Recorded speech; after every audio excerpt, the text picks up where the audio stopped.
yang dipimpin oleh Dr. Ibo. Dan dia tidak selamanya pemimpin. Kalau mau diganti boleh, muktamar, betul nggak? Ya. Nah, itu. Jadi jangan ada tuduhan.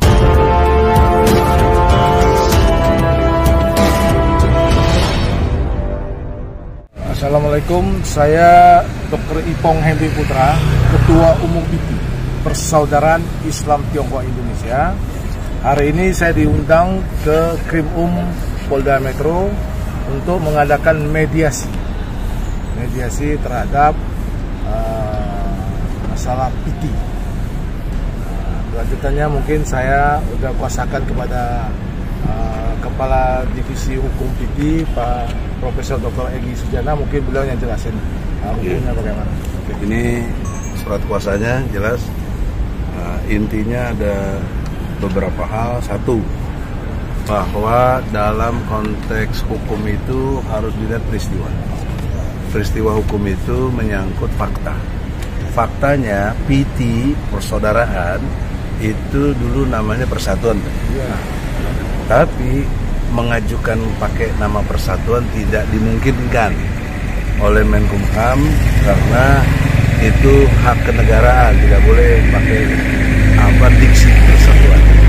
Akhirnya berubah menjadi persaudaraan dan itu didaftarkannya 2015. Itu penting. Yang kedua, dapat legalitasnya dan juga logo, merek patennya PITI, kita punya hak patennya. Persaudaraan Islam Tionghoa Indonesia itu 2017. Nah, yang sebelah sana itu baru kita lihat daftarnya itu 2019. 2019. Nah, itu dari segi ilmu hukum harusnya mereka tahu diri, jangan ribut. Dan ketua PITI kita ini sangat hormat dan humanis dalam arti sudahlah, mari bersatu saja. Ngapain ribut-ribut? Umat Islam jadi tambah bingung dan lain sebagainya. Yang namanya PITI cuma satu, apalagi merek paten. Merek paten kan sudah satu, nggak bisa merek paten jadi 2 dan 3. Nah, oleh karena itu himbauan kita, bersatulah di bawah Persaudaraan Islam Tionghoa Indonesia yang dipimpin oleh Dr. Ibo. Dan dia tidak selamanya pemimpin. Kalau mau diganti boleh, muktamar, betul nggak? Ya. Nah, itu. Jadi jangan ada tuduhan macam-macam. Nah, yang kedua, ketika ini kita sampaikan, mereka milihnya mau ribut. Artinya mau ribut, tetap mau menjalankan proses hukum. Nah, di sini tidak mengerti ilmu hukum antara hak dan kewajiban. Hak itu timbul sesungguhnya dari kewajiban.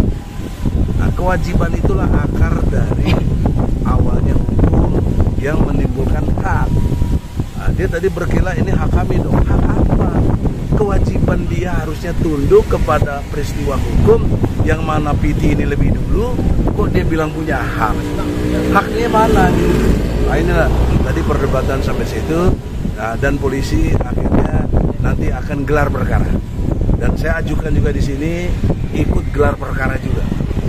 Para pihak dari lawyernya Persaudaraan Islam Tionghoa, saya ajukan ikut gelar perkara.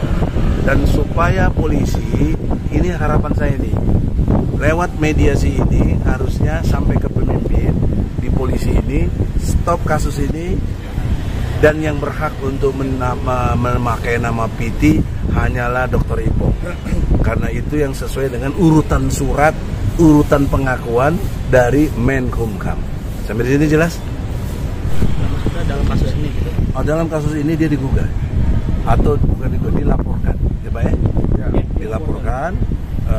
Pencemaran nama baik juga dilaporkan. Yang paling bahaya berita hoax, ya, Undang-Undang Nomor 1 Tahun 1946 Pasal 14-15 itu sanksinya 10 tahun. Itu jahat sekali menurut saya. Kenapa jahat? Ini kan saudara Islam, kenapa dilaporin begitu?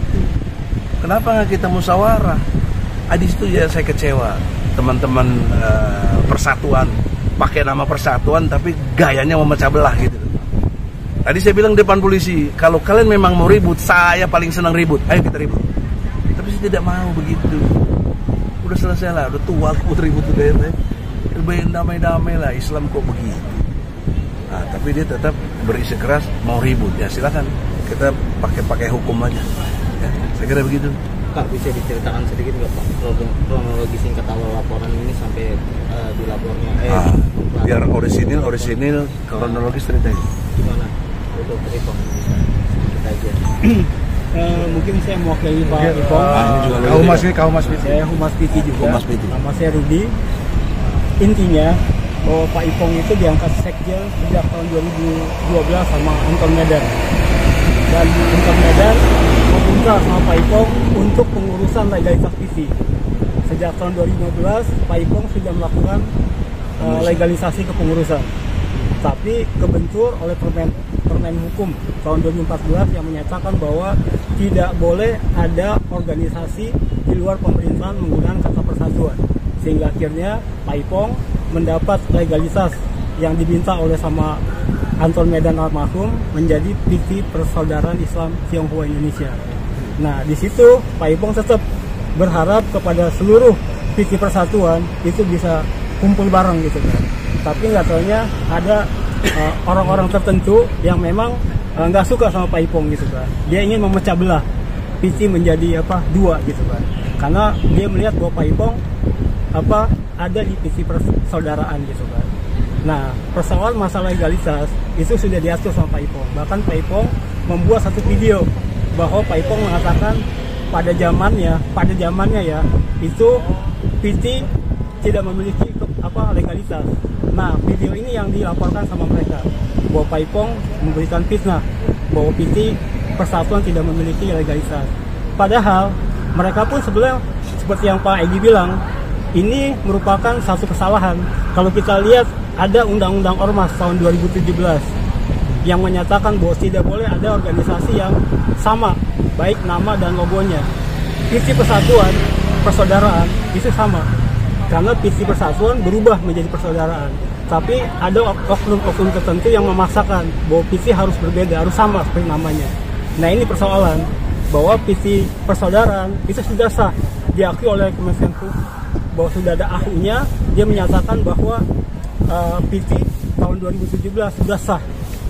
Sedangkan PT Persatuan yang mereka gembar-gemborkan itu baru ada tahun 2019. Dan mereka merasa ini merupakan katakanlah kelanjutan.